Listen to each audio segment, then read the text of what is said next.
미국의 전문가들은 북한이 이번에 쏜 미사일이 지난 5월에 발사한 것과 흡사하다며 의도적으로 발사 거리를 축소한 것으로 분석했습니다. 또 미북 실무 협상에 앞서 미국의 양보를 강요하며 미한 연합훈련에 대한 직접적인 불만 표출로 분석했습니다.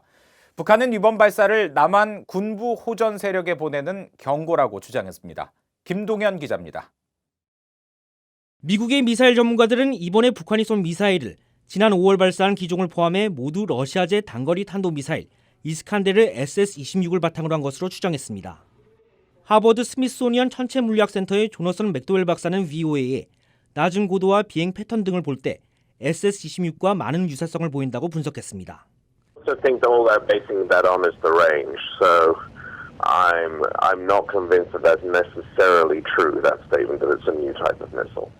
그러면서 고도가 50km로 비교적 낮다는 점에 주목하며 최저 각도 발사라면 최대 800km까지 날아가겠지만 일본의 배타적 경제 수역에 들어가지 않도록 북한이 의도적으로 거리를 축소했을 가능성이 있다고 진단했습니다. 제프리 루이스 미국 미들버리 국제연구소 비확산센터 연구센터 소장도 이번 미사일의 비행 경로가 최소 에너지 궤적이 아닌 압축 발사각에서 쏜 것으로 보인다며 비행 중 활강 가능성도 있고 따라서 더 멀리 나갈 수 있다고 분석했습니다. 북한의 탄도미사일 발사는 미북 실무 협상 전 미국의 양보를 끌어내려는 의도라는 분석도 나왔습니다. They're really looking for concessions or trying to encourage the United States in various forms to take a more flexible position in advance of the negotiations. 게리 세이모 전 백악관 국가안보회의 조정관은 이번 미사일 도발은 다음 달로 예정된 미한 연합 군사훈련에 대한 직접적인 불만 표출이라고 분석했습니다.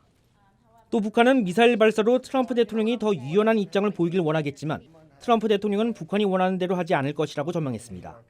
I think President Trump seems to be very comfortable with the current situation.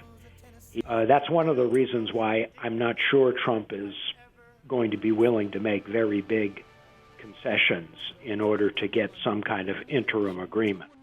이런 가운데 북한은 이번 발사는 한국 정부에 대한 경고라고 주장했습니다.